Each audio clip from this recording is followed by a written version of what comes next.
Hello everybody, it's Vertical Sandwich. Welcome back to Book Reviews. So this keeps ending up in my already reviewed box, but I haven't reviewed this.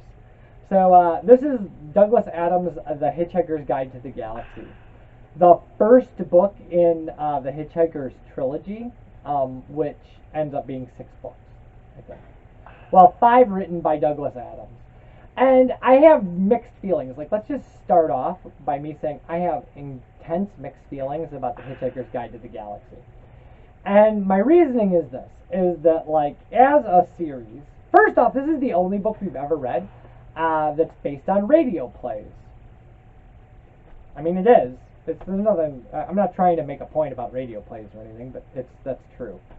So, seconds before the Earth is demolished to make way for a galactic freeway, Arthur Dent is plucked off the planet by his friend, Ford Prefect,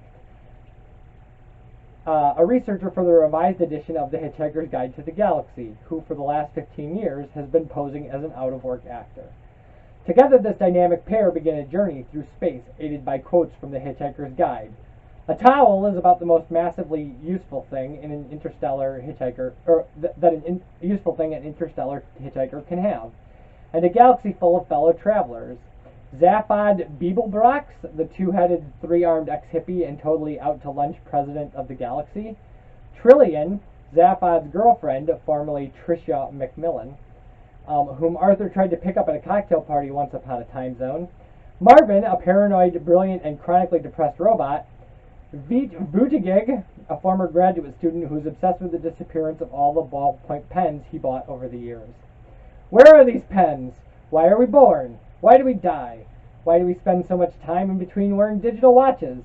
For all the answers, stick your thumb to the stars and don't forget to bring a towel. Okay, so, like, Hitchhiker's Guide to the Galaxy is a legendary work of a slapstick science fiction comedy. And the reason I have mixed feelings about The Hitchhiker's Guide to the Galaxy is not because of The Hitchhiker's Guide to the Galaxy. I love The Hitchhiker's Guide to the Galaxy. But the series as a whole is odd. Like, it's very strange. And the reason is because it's the only series I've ever read where the first book is not the best book in the series. Which is true. No matter what you're putting in the comments right now, the first book in the series is not the best book in the series. It's the second best book. The 5th book is the best book. But the thing about it is, that means that in between the first best book and the second best book, there are 3 books that are not as good as those books. And it makes the series kind of rough, right? Like, I didn't like the 4th book in the series at all. I think the series gets kind of tired. And then you get to the 5th book, and the concept for the 5th book is so devastatingly, mind-blowingly good that it just, I mean, it makes you, the Hitchhiker's Guide to the Galaxy is the most painful book in science, or book series in science fiction, for the fact that when the author finally got their hooks into something just so mind-blowingly good, and then that's the last book they wrote, they're dead. Douglas Adams is gone. And another writer wrote a 6th book, and it's okay. Like, it's fine. It's fine. It's a 6th book by a different author. They did a really great job of adapting the style. So, that's the thing. Is The Hitchhiker's Guide to the Galaxy a good book? Yeah, it's a funny book. It's fun to read. It's super short. It is 200 pages, and, like, it's really goofy. The general concept is this. There's a guy, his name is Arthur Dent, and one day he, like, wakes up, and they're going to bulldoze his house to make room for a freeway. In the middle of that process, his friend is just like, we got to go to the bar. Like, we'll stall this and we'll go to the bar. And the reason is because he's an alien who knows that who wants to get Arthur off Earth because Earth is about to be demolished. And that's what we're going to run through when we read. And you'll get a feel for tone, hopefully, and pacing. A sudden silence hit the Earth. If anything, it was worse than the noise. For a while, nothing happened. The great ships hung motionless in the sky over every nation on Earth. Motionless they hung, huge, heavy, steady in the sky, a blasphemy against nature. Many people went straight into shock as their minds tried to encompass what they were looking at. The ships hung in the sky in much the same way that bricks don't.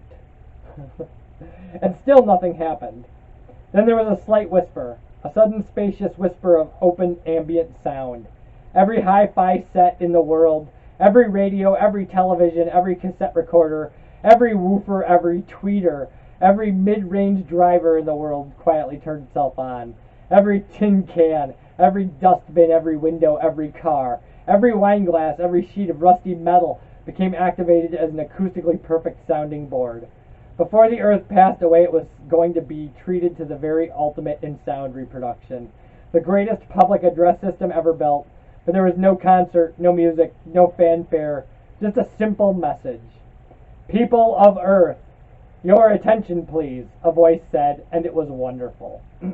Wonderful, perfect quadraphonic sound with distortion levels so low as to make a brave man weep. This is Prostechnik Vogon Jeltz of the Galactic Hyperspace Planning Council, the voice continued. As you will no doubt be aware, the plans for development of the outlying regions of the galaxy require the building of a hyperspatial express route through your star system, and regrettably your planet is one of those scheduled for demolition. The process will take slightly less than 2 of your Earth minutes. Thank you. The PA died away. Uncomprehending terror settled on the watching people of Earth. The terror moved slowly through the gathered crowds, as if they were iron filings on a sheet of board, and a magnet was moving beneath them. Panic sprouted again. Desperate, fleeing panic, but there was nowhere to flee to. Observing this, the Vogons turned on their PA again. It said, "There's no point in acting all surprised about it. All the planning charts and demolition orders have been on display in your local planning department in Alpha Centauri for 50 of your Earth years, so you've had plenty of time to lodge any formal complaint, and it's far too late to start making a fuss about it now." The PA fell silent again, and its echo drifted off across the land. The huge ships turned slowly in the sky with easy power. On the underside of each a hatchway opened, an empty black square. By this time, somebody somewhere must have manned a radio transmitter, located a wavelength, and broadcast a message back to the Vogon ships, to plead on behalf of the planet. Nobody ever heard what they said. They only heard the reply. The PA slammed back into life again. The voice was annoyed. It said, "What do you mean you've never been to Alpha Centauri? For heaven's sakes, mankind, it's only 4 light years away, you know. I'm sorry, but if you can't be bothered to take an interest in local affairs, that's your own lookout. Energize the demolition beams."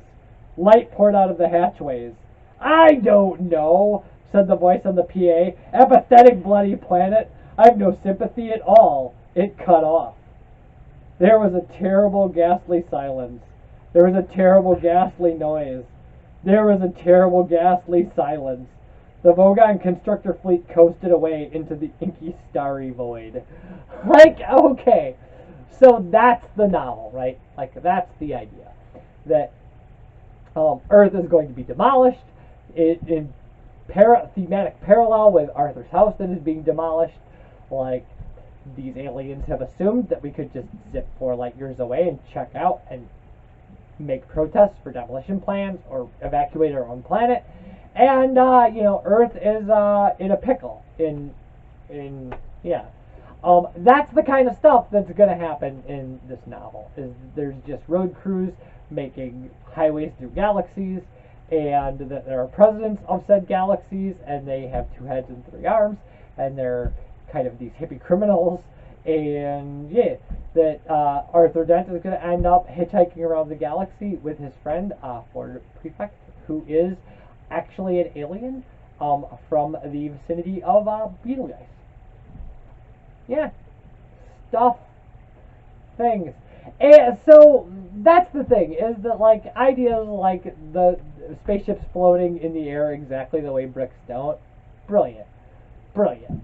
And that's what Douglas Adams is going to bring to you, right? Is these kind of nonsensical turns of phrases, like the language use in Hitchhiker's Guide is fantastic, and the idea that there is just this guide to everything in the universe, or everything in the galaxy.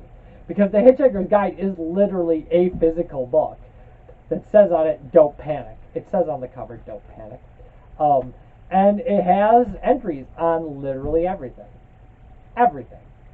So, if you want to know what kind of drinks, like where the best place to get certain kind of drinks are, like it's in there. Like it's a guide to, you know, all the locations where you can stay or drink or have fun or lose your mind or watch the universe end, or probably watch the universe begin. I guess I hadn't really thought that through.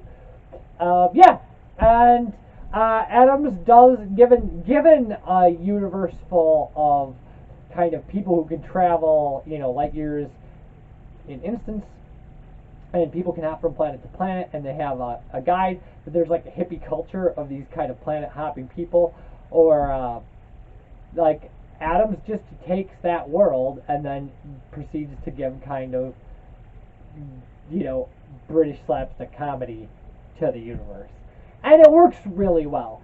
Would I suggest the Hitchhiker's Guide to people? Yes, I would. I would absolutely suggest people read the Hitchhiker's Guide to the Galaxy. Would I suggest the series to people? Actually, I would.